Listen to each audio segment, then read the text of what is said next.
Welcome to Stories of the Macabre, where the darkness comes alive. If you're a fan of spine-chilling tales and creepy mysteries, you're in the right place. Before we dive into tonight's story, make sure you're subscribed and don't forget to hit that notification bell so you never miss out on the terror we bring straight to your screen. Now turn down the lights, get comfortable, and let's see what dark secrets we'll uncover tonight. The Appearance in the Valley's Deep.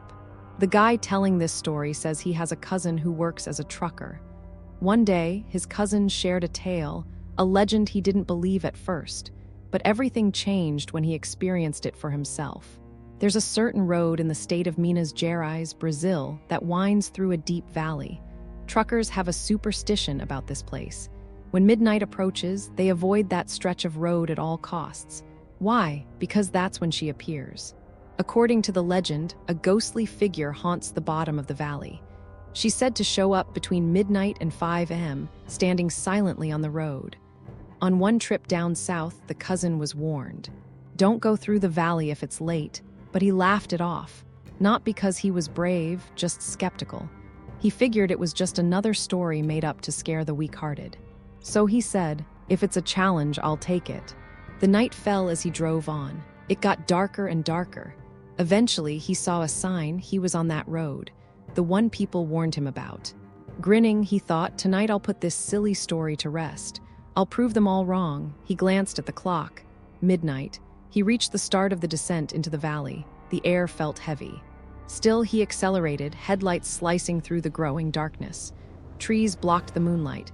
Soon, only the truck's beams lit the way. Then, suddenly, his headlights caught something. A woman. She stood right in the middle of the road, pale, wearing a long white dress. Her hair was black and soaked, hanging over her face, yet somehow she was staring straight into his soul.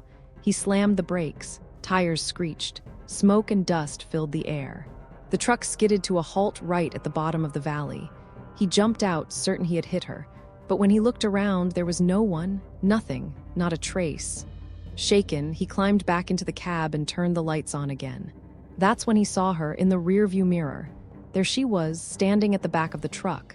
The same piercing eyes, just watching him. Panicked, he shifted gears and floored the gas, desperate to escape. But as he started climbing the valley again, the truck began to slow, resisting as if something was pulling it back. He looked in the mirror again, and there she was, far down the valley, making a strange gesture, pulling an invisible rope, dragging the truck back down. He fought the pull, slammed the accelerator, the engine roaring. Bit by bit, the truck climbed, struggling like it was dragging the weight of 1,000 shadows behind it. Eventually, he broke free. He made it out of the valley, heart pounding. He didn't laugh anymore. From that day on, he believed. They say that ghost is the spirit of a woman who was killed on that road long ago by a careless trucker. And now, she haunts the valley, taking her revenge on any driver who dares to pass through at night. So if you ever find yourself driving that road in Minas Gerais and the clock strikes midnight, maybe take a break. Wait it out, just in case. Pretty terrifying, right? I really liked this one. Honestly, it gave me chills. I'm not usually scared of these things, but man, imagining that face in the rearview mirror, no thanks. On to the next story, here we go. My mother was possessed. The girl who told me this story was 14 at the time, but what happened to her took place when she was around 8 or 9 years old. So, it was a Saturday.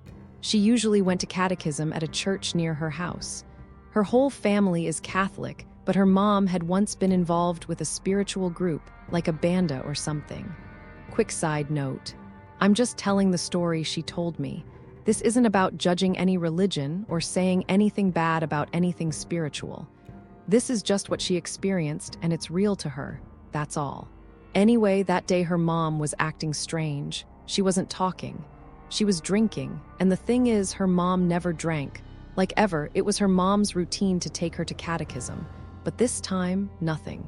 The girl got dressed, waited on the couch like always, but her mom didn't say a word. Didn't say, "Let's go, daughter."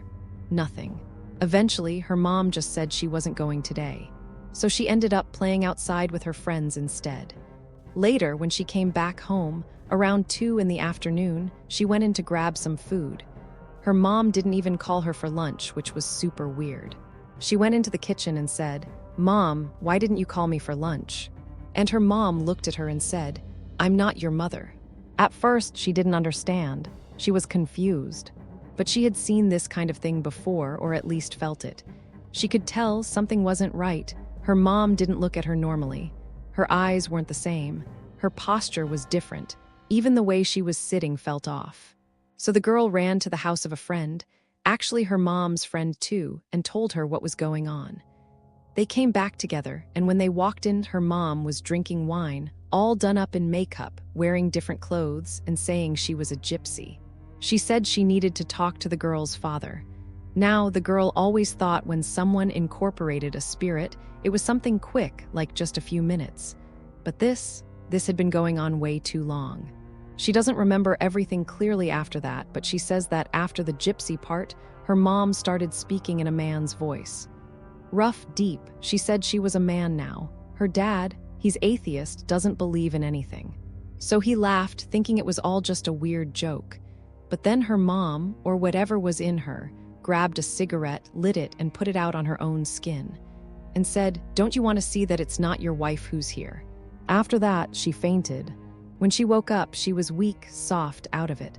The girl remembers her mom playing with her like she was a little kid.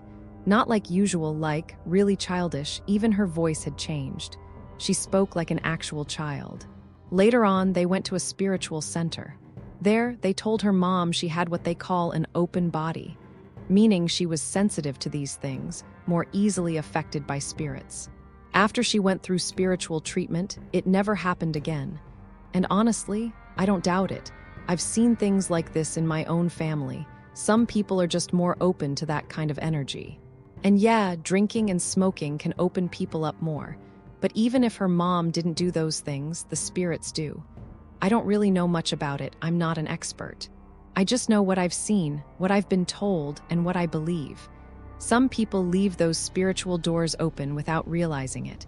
They dabble or explore and forget to close the door behind them. But thankfully, her mom got the help she needed. She never incorporated again. So yeah, that's her story. I believe it. And if you've been through something similar or know someone who has, you're not alone. Let me know what you think in the comments. Ever seen anything like this? Ever felt something wasn't quite right in someone you know? Spirits that come and go. Gypsies, kabaklus, children. Drop your story below. And hey, if you liked this one, give it a thumbs up and subscribe. See you in the next story.